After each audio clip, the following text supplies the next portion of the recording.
Hello and welcome to Healing Tips from the Heart, Intuition with Helpers, Healers, and Guides. I am your host, Dr. Lori Hops, licensed psychologist, writer, and artist.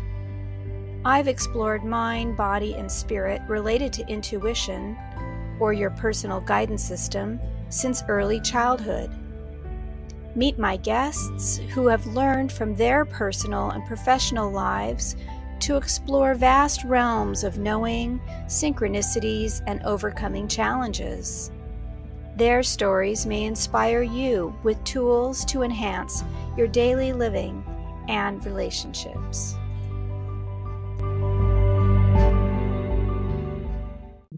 Hello, everyone, and welcome my special guest for today, Sarette Zecharia. Sarette is a licensed clinical psychologist based in Scottsdale, Arizona. She's the CEO and founder of Lighthouse Psychology LLC, which is an organization that's grounded in the fusion of Gestalt and Jungian therapy that integrates holistic principles from energy psychology and Eastern medicine. Dr. Zecharia holds 2 Ph.D s, including certifications in Gestalt, Ayurveda, clinical Qigong, and specialized training in nutrition for mood and pain management. Dr. Zecharia is a sought-after international and national speaker and founder of a doctoral internship and fellowship program specializing in integrative pain and energy psychology. And I am so happy to have you here today, Sarette. It is absolutely my pleasure and honor to be here with you today, Lori. Thank you. And I'd like everyone to know that I met you probably 10 years ago through the Association for Comprehensive Energy Psychology, and we have worked together on the board of directors and with different programs we've taught. Actually online, we've met in person, and we're planning on teaching, hopefully, fingers crossed, in June in Arizona, a class on Egyptian belly dance. So that should be really fun because we're both dancers. So I'm so happy to have you here. I am thrilled to be here very much. Thank you for this opportunity. My pleasure. It's always go ahead. To connect. And is there anything else you'd like to add to let the audience know about yourself? I would actually, just to give a little background of the flavor of where I'm coming from. So as you can hear by how I speak, I was not born here in America. I was born in South Africa. And the reason why I say that is we can never assume people have the same upbringing, even if they live in the same house. And my gift of being born and raised as I was is I was surrounded by multiple languages and cultures. And I was very blessed when I was younger to be raised alongside with a witch doctor. So my going out into the world and understanding the connection of nature, food, who we are, to the universe, to ourselves, started at a really young age. And that was coupled with the fact that my mom was a psychic. So to this day, even though she's no longer on this plane, she's still one of my guides. And my father's ability to take foods and herbs and nutrients and create healing for people who have been very ill has also been something I've always been surrounded by. So that connection really informs who I am. And the most important thing to me in this entire world is my family and my connection to people and my connection to nature. So that kind of informs where I come from. And we can't forget the dancing, right? The moving to music, the moving to weaving with the universe, as I say. So that informs all my experiences, all my encounters that bring me to where I am today. Beautiful. Thank you for that. Yeah, you know, it's because I see your heart and your soul. I don't often think about even your voice or how it appears to someone else. You know, what we consider to be an accent means something different than what our ear is attuned to. Yeah. So thank you for saying all of that, because it doesn't come to top of mind because it's so integrated for me into who you are.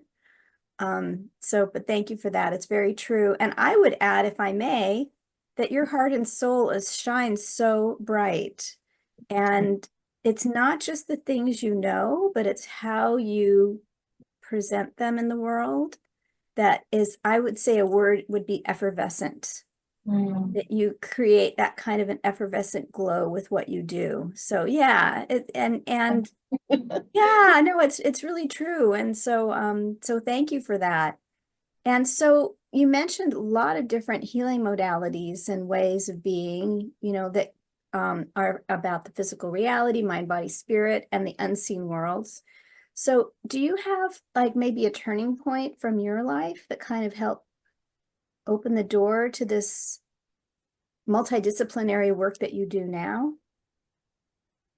Yes, yes, yes, yes, and multiple of them. Multiple of them. Growing up, my mom was a very ill human being from Mhm. birth.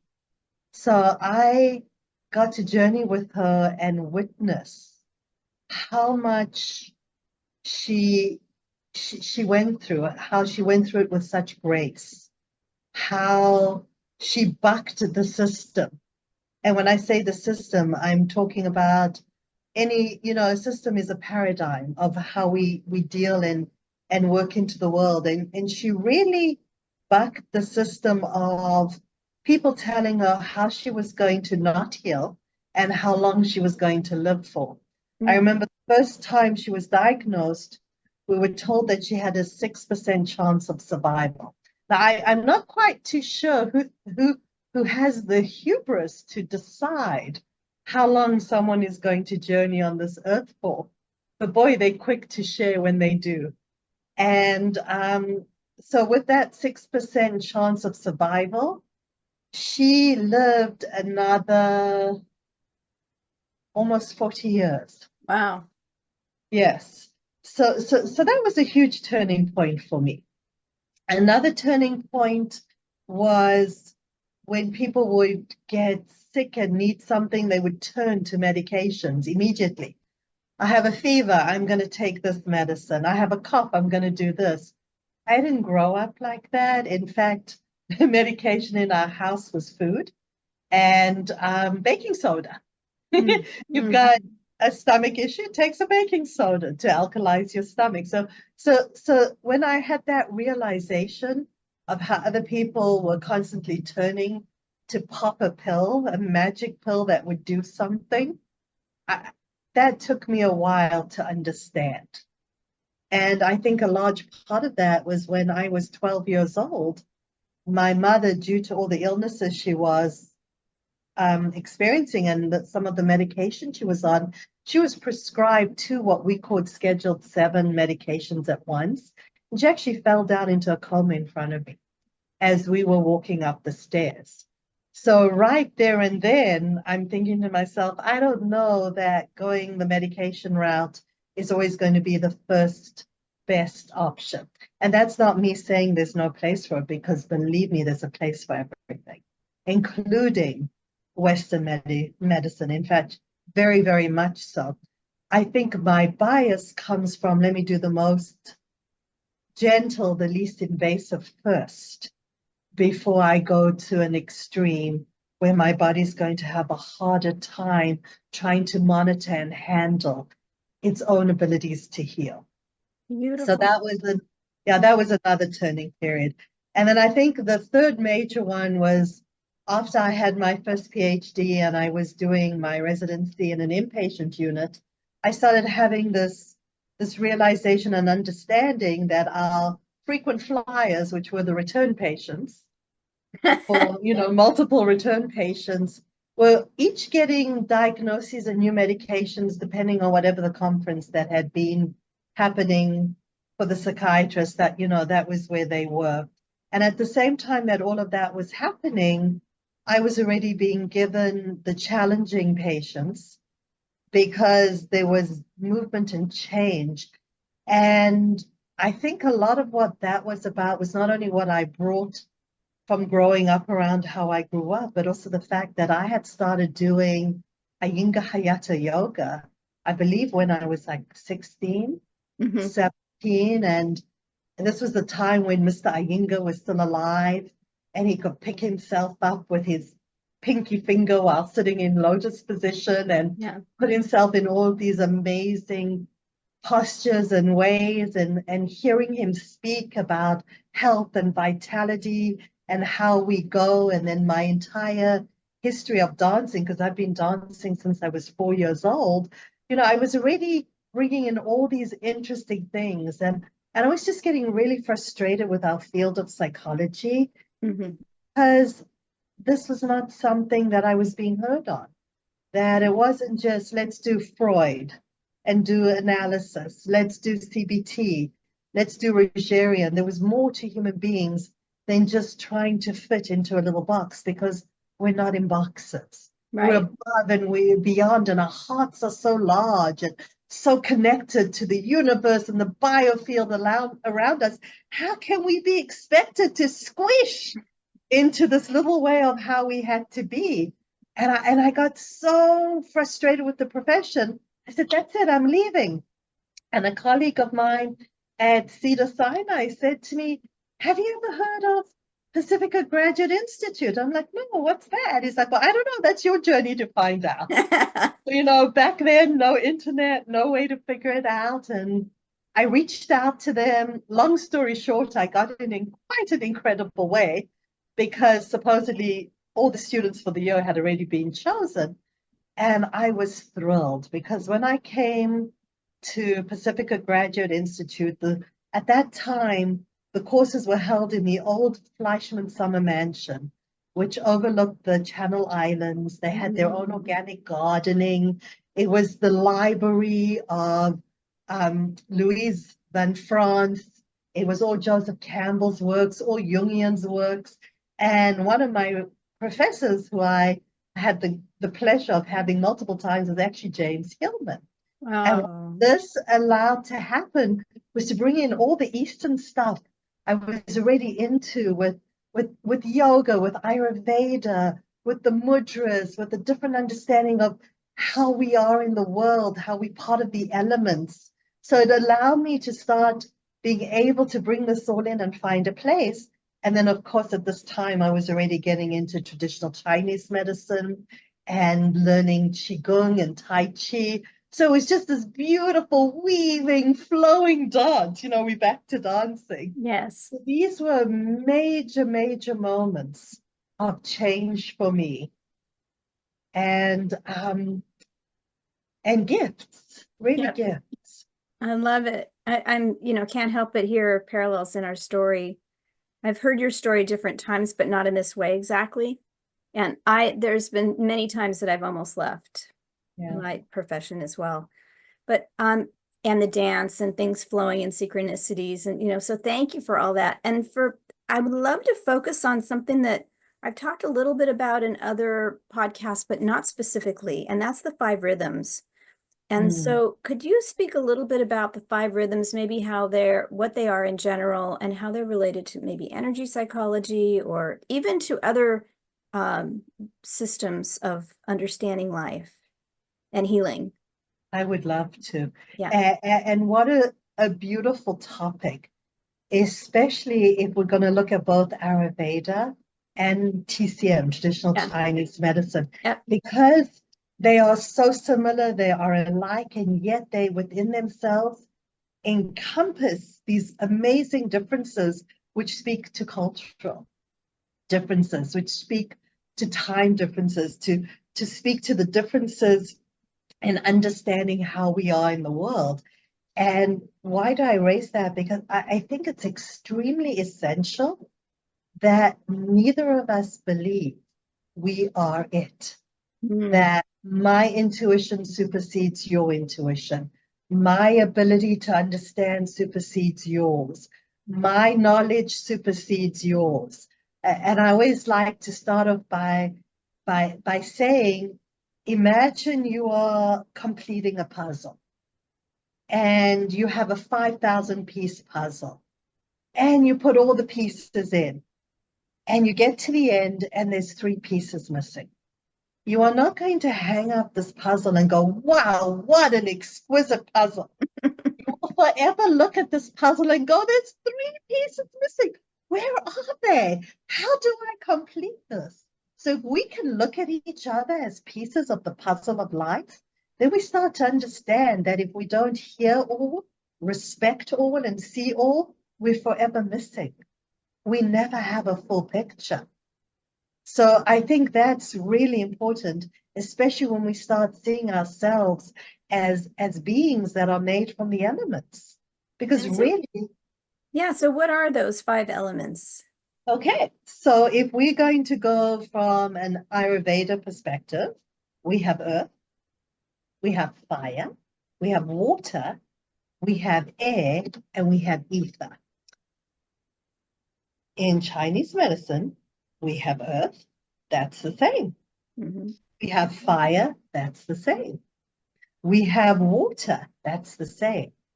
Now, here where there seems to be a little bit of difference. So in TCM, we have wood. In Ayurveda, we have air. So one thinks, this is extremely different. But no, when we get deeper and we look at Ayurveda and we look at air, we're talking about movement. We're talking about what promotes our movement. We're talking about how our joints dominate our beings. And when we look at wood in TCM, guess what? We're talking about joints. We're speaking about movement. And this movement is the wind of movement. It's the manifestation of kinetic energy. So even though they sound different, the underlying togetherness is still there. We're still speaking about similar aspects of that. And you know what, Sarah, if I might interrupt for just a moment, you think of wood, which is tree or plant. Yes. The air is right there because we exchange oxygen. Exactly. Yeah. Exactly. And not only is it we exchange oxygen, the trees, the wood, purifies our air. Yes. As we breathe out carbon dioxide during the day, that is what the trees breathe in so that at night we can both breathe. Yes. Oxygen. So it's a beautiful relationship, and it's that movement, and it's another fine example of how connected we are to nature. You know, one of my biggest pet peeves moving to America, and to this day it still bothers me to the point that it's like nails on a, is when people refer to the earth as dirt. Yes. You know, how can you imagine you can connect to something as in-depth as the elements if you don't even speak with intentional respect about the elements? Yes. So that's kind of, that's a big one for me, very much a big one for me. And then the last one that I spoke about was ether. Yes. So ether in Ayurveda is literally, it's between matter. It's the space between, right? So in traditional Chinese medicine, that's really where the meridians flow. In Ayurveda medicine, it's where the sarotas or the nadi flow. So it's this in-between space. This is the ether, right? In traditional Chinese medicine, we're talking about metal. Right. So if we go deep into this, metal is about spaciousness, and it's about the purity and the heavens. So these are kind of all in-between things because spaciousness is the in-between. So when we're breathing, the ether or the metal is truly the space between our breaths. When we pause, when we're listening to music, it's the space between the music notes. And it's these spaces that create rhythm and movement and music and understanding of the world. So they're both very important. And metal is solid, but not solid. And you need fire to form it. And you need fire to form it, absolutely. So as I'm saying that and I'm hearing what I'm saying, I'm thinking that, I'm not saying everything is the same. There are differences. So when we use our ears and we work on our hearing in TCM, that's really associated with water, whereas it's associated with ether in Ayurveda. So there are differences. Hmm. However, there are a lot of commonalities, a lot of ways we connect. And in traditional Chinese medicine, we are all these elements. And if you do your bagua, you're higher in other elements than others. And the ones that you are missing are going to usually be the ones that you're drawn to because you need them to help. And they change throughout your lifetime. And if we continue to look at the five elements from a TCM point of view, we have the Harari clock, the meridian clock, which breaks down into every 2 hours.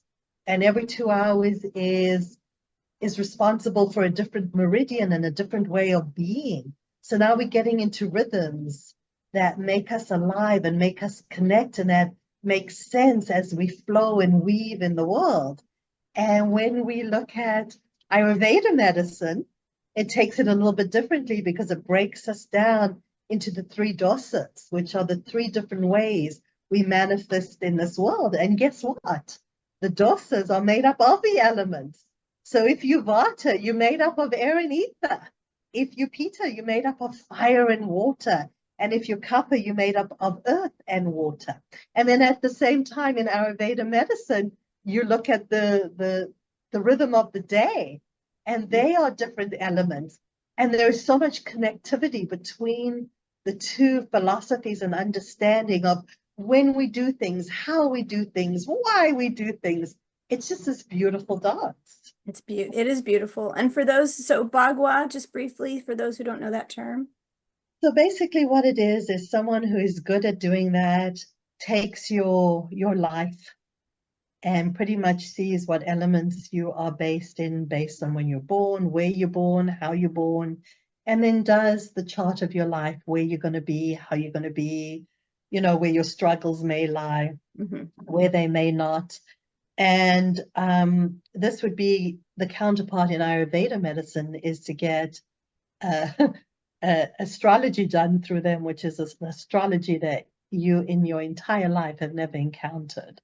It is so detailed about with the stars and how you align and where you're going to want to go and what's going to speak to you and what's not. And once again, all of this with the caution, these are merely one option because we always have more than one option available for us. So nothing's really set in stone. However, it is a good way to know how to nourish ourselves in ways that we may not have thought of, because between both of these, food is important. We feed the elements. We feed the organs. We feed who we are. Beautiful. And so just briefly, I know you've given so much information, but we did talk about what about the three that they have in common? So briefly, what is water, earth, and fire for those who don't know? Okay, so pretty much when you think about earth, you're thinking about the depths that we can connect into the earth, how we can take that solid foundation and make it more solid. So even when you look at the types of characters and features that people who have earth within them have, they come across as more solid as opposed to airy and wavy, right? Water people in general really flow well in this world. They really, really flow well. And so we can see that, unless, of course, in no matter how we look at these elements, we've been talking now about when they are at their best. Yes. When they are puffed up and excited and engaged to their fullest. However, when we have deficiencies or we have excesses or we have blockages, then things start to go wrong. And then we see the different elements based on what things are going wrong, where we find what needs to be dealt with. So the ones that share, really share. Fiery people have a lot of excitement to them. And here's the other thing. None of us are one. None of us are two. We're all of them. But it's degrees. It's like when you take up normal psychology, we learn really quickly we all have personality disorders. We all have everything wrong with us, and we all need to be taken care of immediately because we're all falling apart, right? However, it's not that we don't have everything within us, because that's just who we are as beings. It's about what manifests, what we choose to focus on. So you can't just be one, but one can dominate more than another in personality. Yeah. And so water And can in be frozen in fear. Exactly. Yeah. Yes. Fire, Don Eden talks about, and Dondi Dolan talk about fire as being passionate, but that you can panic. Yes. Yeah. Or Yeah. have your flame go down so that you Yeah. kind of fall, like kind of disappear. Absolutely. Yeah. And that speaks beautifully into the whole necessity and concept about boundaries and what boundaries really are, and the respect we need to have for each other. So even if you are in all of these fields and you're an energy healer and you're not an energy healer, there's this understanding that we each have our own boundary, we each have our own river, and we have no right to step into another person's river. We have no right to have the hubris that we believe we can step into another person's river, that we know what's best for them, that we know how they need to be. That individual's intuition will always trump anyone else's. And to not allow for that and to not encourage people to build their own intuition is horrible as far as I'm concerned, because none of us have the right to imagine we're it, to imagine that we're above and beyond and we know better than everyone else. We may know better than everyone else about ourselves, absolutely.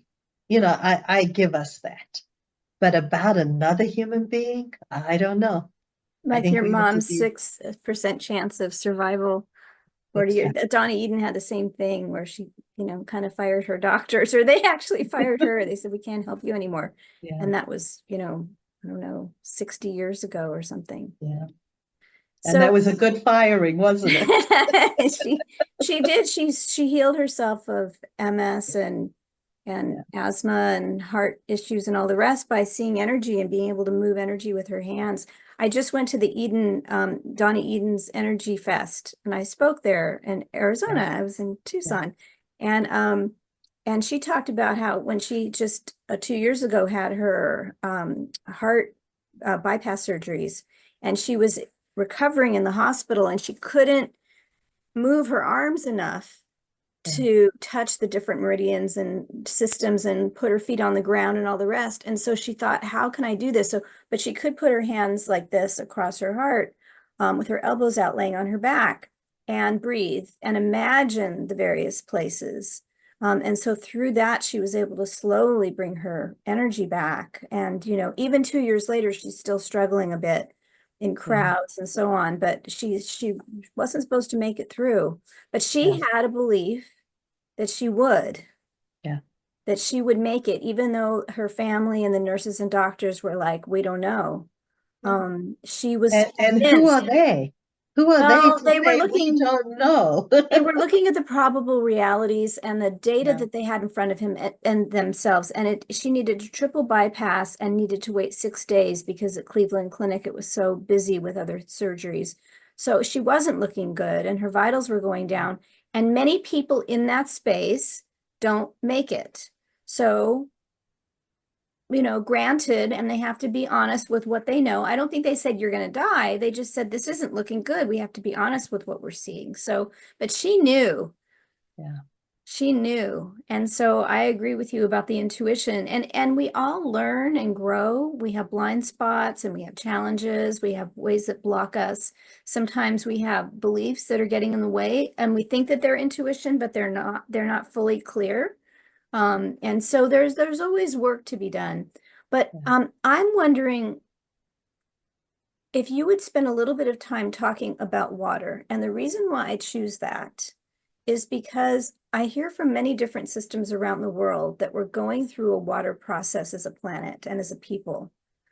And so could you spend a little bit of time specifically, maybe talking about water in terms of mental wellness or body or whatever? I can see that you're working on it now, like an assignment.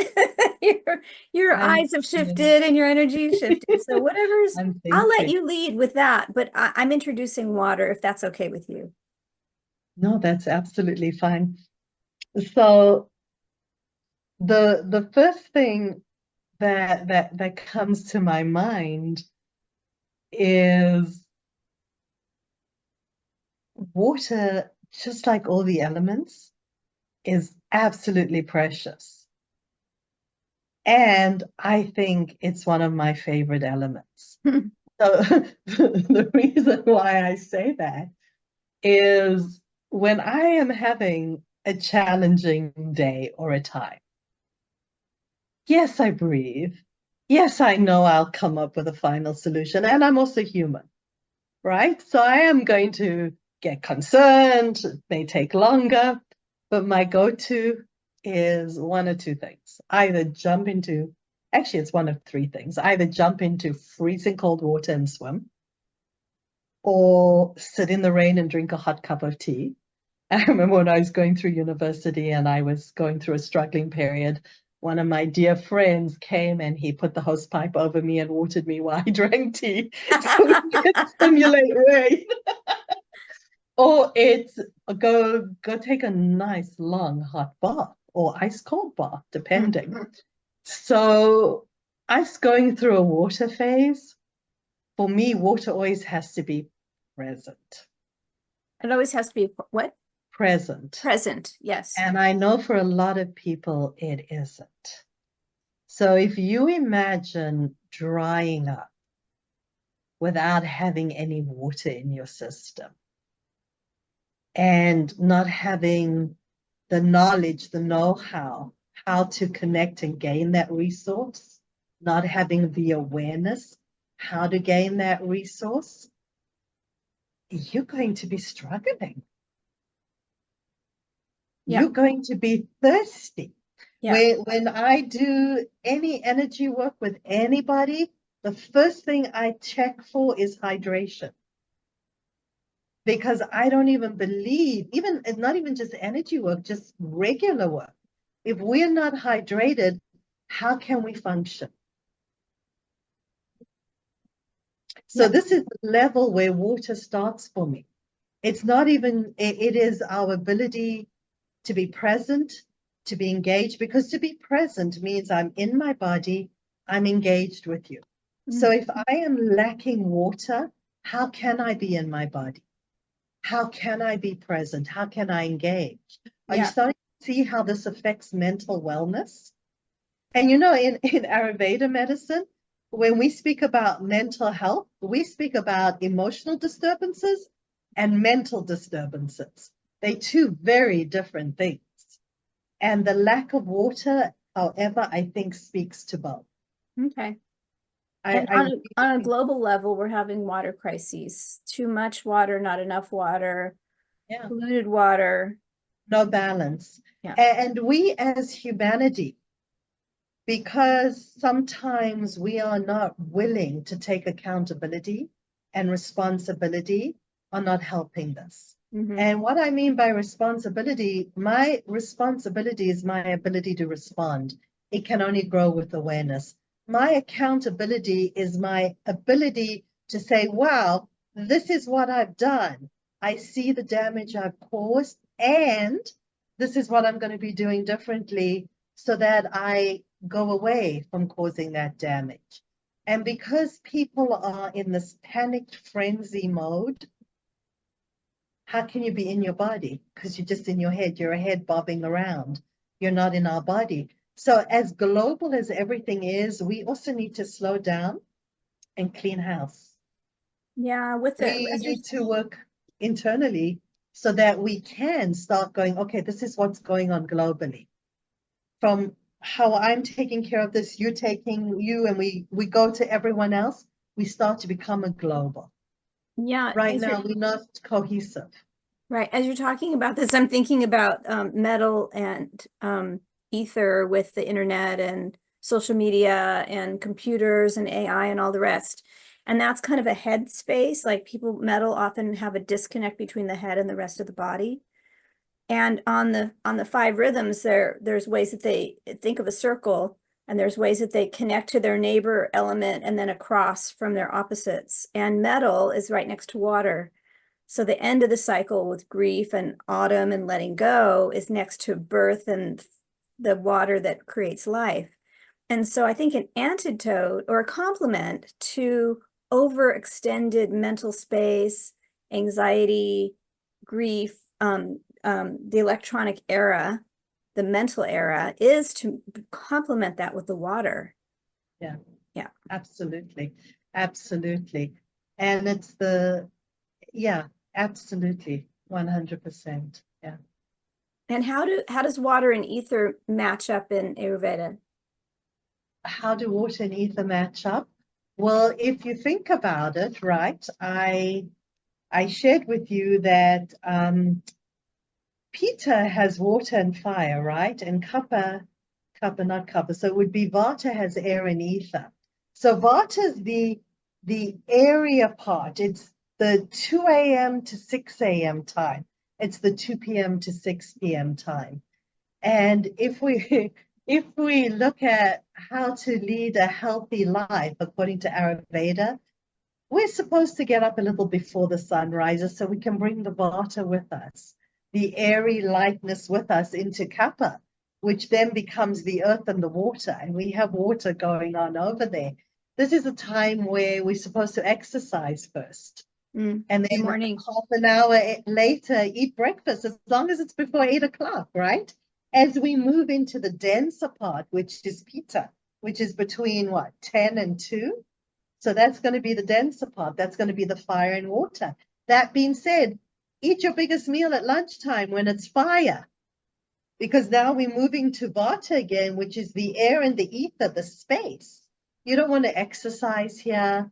You don't want to eat too much here. You want to allow for that space so we can go into the kapha again. We can go into the earth and the water again, and we can go to sleep. We can go to sleep at 10 o'clock. So we dive deeply into the fire and the water of Pitta.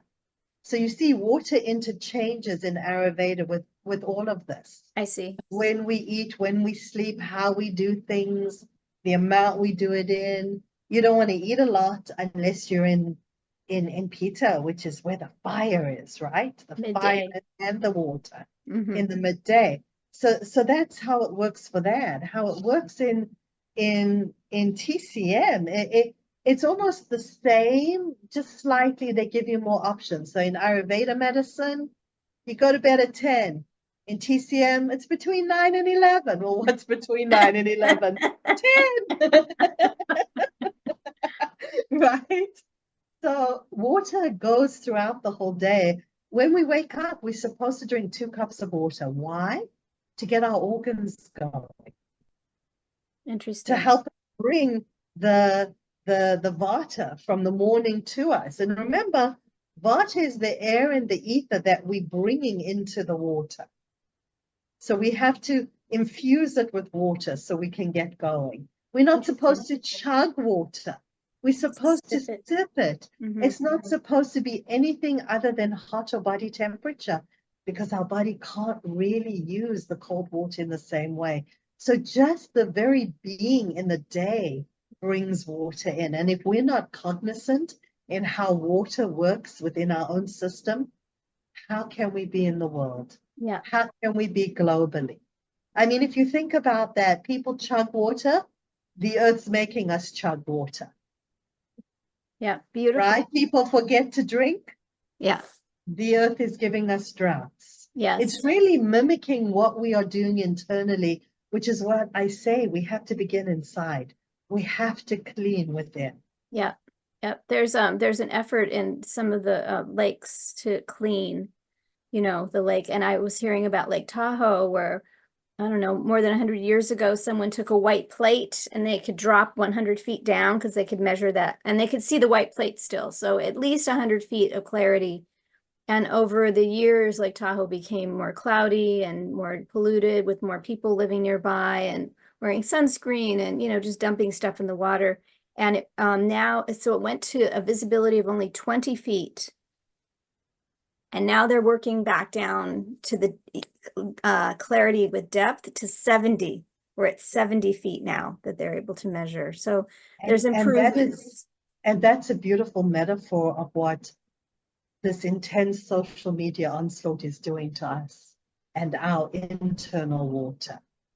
Is that clarity where we had time to process things, to question, is no longer around. It's just dump, dump, dump, dump, dump, which is why I use the individual as a river, as the metaphor, because it is our job to clean that metaphoric river out and make sure it doesn't become swampy and stinky and gross and ooky, and we don't know where our boundaries are. So there's this inability to have clarity and just slap, slap, slap, slap, slap, slap, slap is another great way of looking at how cleaning internally allows us to start cleaning externally. Oh, so beautiful. We're coming to the end of our time, and I'm going to throw something out there. Okay. Do you have a water exercise, possibly with movement, that you would like to share with people to help them clear and cleanse when they have that mental clutter or they're feeling clogged or weighed down or frozen, that can kind of get them back into flow? Well, it's interesting that you say that. Anytime you are in water, this is what happens. So if you're done with work, even if you work at home, go take a shower, go swim. Just moving in water is awesome. What I also do like to do is I teach people healing sounds to do in water, because as you hum and do healing sounds out on the land, when you are floating on your back or in your bathtub and you hear the vibrations in the way they hit your body through water, it's invigorating. So yes, I have many ideas and thoughts. I don't think we have enough time for all of them. Can you do one healing sound that you can demonstrate? Okay, so let's do the healing sound of the heart. Okay. Because really we connect to the whole world through our heart, right?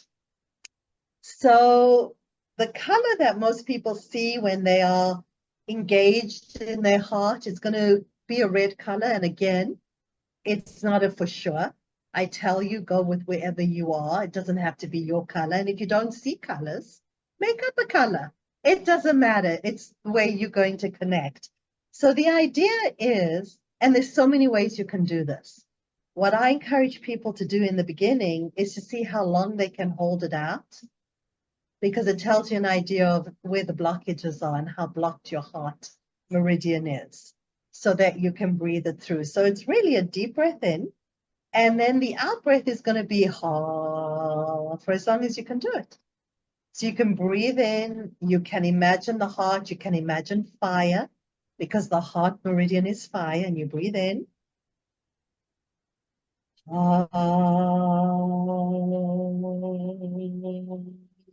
So are you saying H-A, the sound H-A, ha? Okay. Yes. Yes, I'm saying the sound H-A.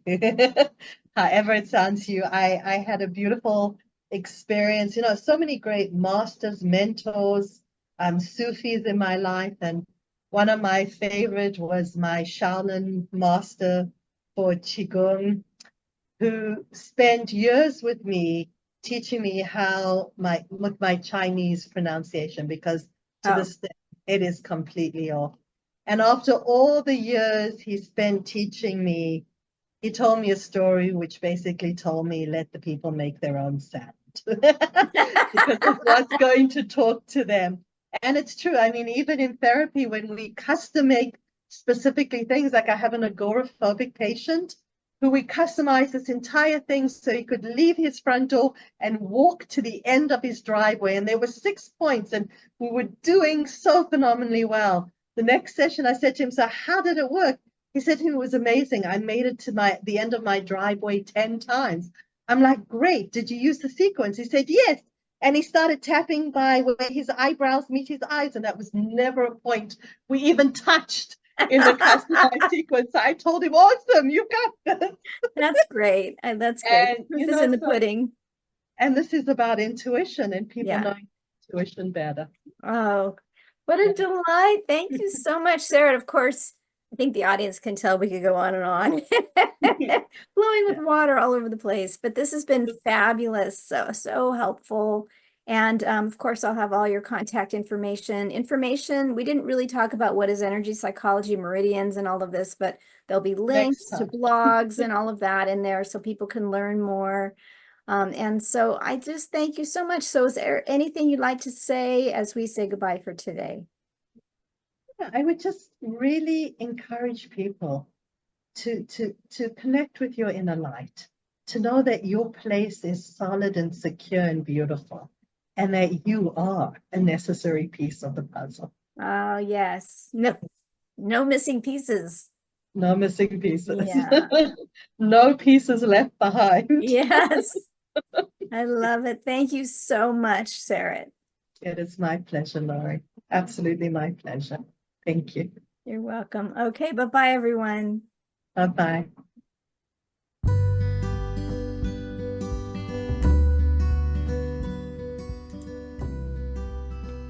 Thank you for joining us for today's podcast. If you want to learn more, you can visit my website for podcast and resources at hopshealingtips.com. You can also like, share, and subscribe to this channel. This podcast is for information and entertainment purposes only and is not providing healthcare advice. Please seek guidance from your professional healthcare team should you need assistance.